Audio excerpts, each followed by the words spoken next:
बच्चों पहले जो मैं लेक्चर रिकॉर्ड कर रहा था बटन प्रेस हो गया था, तो पहले लेक्चर का ये रिमेनिंग पार्ट है।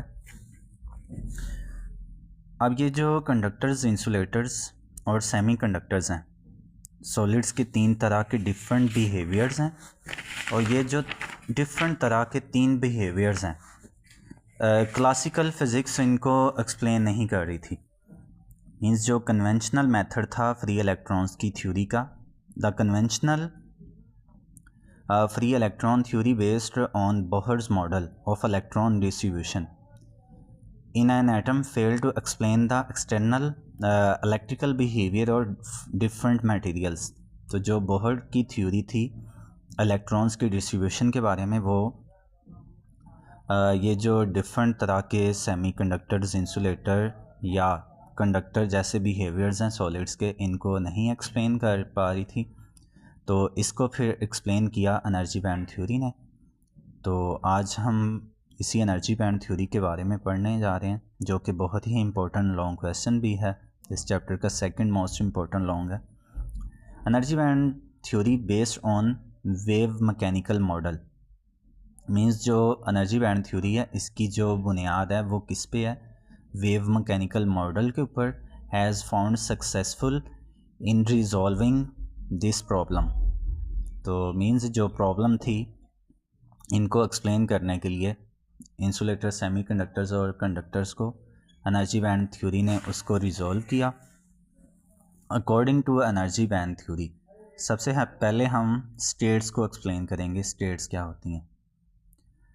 Electrons of an isolated atom are bond to the nucleus. किसी भी आइसोलेटेड एटम के जो इलेक्ट्रॉन होते हैं वो न्यूक्लियस के साथ बॉन्ड होते हैं। अब आइसोलेटेड एटम क्या होता है? जिस तरह आपने आइसोलेटेड सिस्टम के बारे में पढ़ा हुआ है, एक ऐसा एटम जिसके सराउंडिंग में दूर दूर तक कोई दूसरा एटम मौजूद ना हो, उसके ऊपर किसी भी एक्सटर्नल एटम का कोई भी इफ़ेक्ट ना हो रहा हो, ऐसे हम एटम को आइसोलेटेड एटम का नाम देते हैं।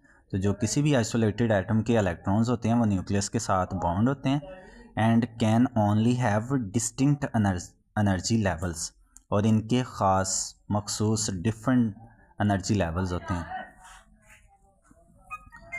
लाइक ये एक आइसोलेटेड एटम है, तो इसका जो एक एग्जांपल के तौर पर है, पहला जो इनर शेल है उसकी एनर्जी को मैंने 2.5 इलेक्ट्रॉन वोल्ट कहा है, और जो आउटर शेल है इसकी एनर्जी को 4 इलेक्ट्रॉन वोल्ट।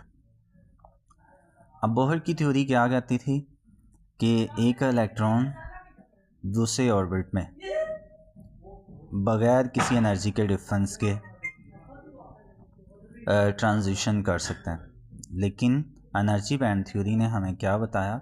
हमेशा एक इलेक्ट्रॉन इनर शेल से आउटर में या आउटर से इनर में तभी ट्रांजिशन कर सकता है जब दो एनर्जी लेवल के दरमियान, या जिनको आप शेल्स का नाम देते हैं, दो शेल्स के दरमियान जो एनर्जी का गैप है, अगर उसके बराबर किसी इलेक्ट्रॉन को एनर्जी मिल जाए, तो तब वो अपने एक एनर्जी लेवल से या एक एनर्जी की स्टेट से दूसरी एनर्जी स्टेट में ट्रांजिशन कर सकता है। ट्रांजिशन मीन्स जंप करके जा सकता है। तो ये एक आइसोलेटेड एटम है। तो अब होता क्या है, एक जो आइसोलेटेड एटम होता है उसके गिर्द कम एनर्जी की स्टेट्स होती हैं, लेकिन जब हम क्या करते हैं, एक एटम के करीब किसी और एटम को ले आते हैं, तो इससे क्या होता है, एक एटम का जो न्यूक्लियस होता है वो दूसरे एटम के ऑर्बिट्स में मौजूद इलेक्ट्रॉन्स को अपनी तरफ अट्रैक्ट कर रहा होता है, और इसी तरह दूसरे एटम का जो न्यूक्लियस होता है वो पहले के ऑर्बिट्स में मौजूद इलेक्ट्रॉन्स को अपनी तरफ अट्रैक्ट करता है। मीन्स दोनों एटम्स के दरमियान न्यूक्लियस की वजह से इलेक्ट्रोस्टैटिक फोर्स ऑफ अट्रैक्शन मौजूद होती है। लेकिन अगर बात हम करें इन एटम्स के शेल्स में मौजूद इलेक्ट्रॉन्स की, तो वो एक दूसरे के ऊपर electrostatic force of repulsion apply कर रहे होते हैं। Means at a same time अगर दो एटम्स को हम करीब लेके आते हैं तो उनके ऊपर अट्रैक्शन की फोर्सेस भी लग रही होती हैं, और इसके अलावा रिपल्शन की फोर्सेस भी अप्लाई हो रही होती हैं। However, when a large number of atoms, say n, जब बहुत ज़्यादा तादाद में हम नंबर ऑफ़ एटम्स लें are brought close to one another to form a solid. Each energy level of the isolated atom split into n sub energy levels called states. तो ये states की डिफाइन है। जब हम बहुत से एटम्स को एक दूसरे के करीब लेके आते हैं तो जो एनर्जी के लेवल्स होते हैं वो और छोटे एनर्जी के लेवल्स में सब डिवाइड हो जाते हैं, उन्हें ही हम स्टेट्स कहते हैं।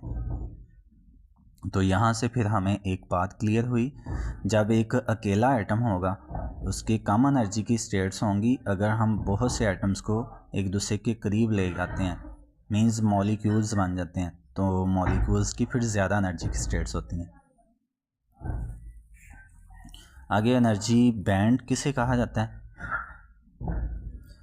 अब ये जो इनर ऑर्बिट और आउटर ऑर्बिट, इनके दरमियान में कुछ एनर्जी का गैप है, इसको हम परमिसिबल एनर्जी स्टेट कहते हैं। These permissible energy states are discrete but so closely spaced that they appear to form a continuous energy band. अब ये जो एनर्जी के लेवल्स होते हैं ये होते तो एक दूसरे के बहुत बहुत करीब हैं, हमें ये कंटिन्यूस ही नज़र आ रहे होते हैं, लेकिन इनके दरमियान में जो एनर्जी की वैल्यूज़ हैं ये फ़िक्स होती हैं, तो जिस वजह से हम इनको डिस्क्रीट एनर्जी लेवल्स का नाम देते हैं। आगे फॉरबिडन एनर्जी क्या होता है? In between two consecutive permissible energy bands. Permissible से मुराद क्या है? जहाँ पे इलेक्ट्रॉन को रहने की इजाज़त होती है। Bands there is range of energy states which can not occupy by electron. तो इन एनर्जी की स्टेट्स में इलेक्ट्रॉन नहीं रह सकते, इन्हें ही हम क्या नाम देते हैं? Forbidden energy states. And its range is terms as forbidden energy gap.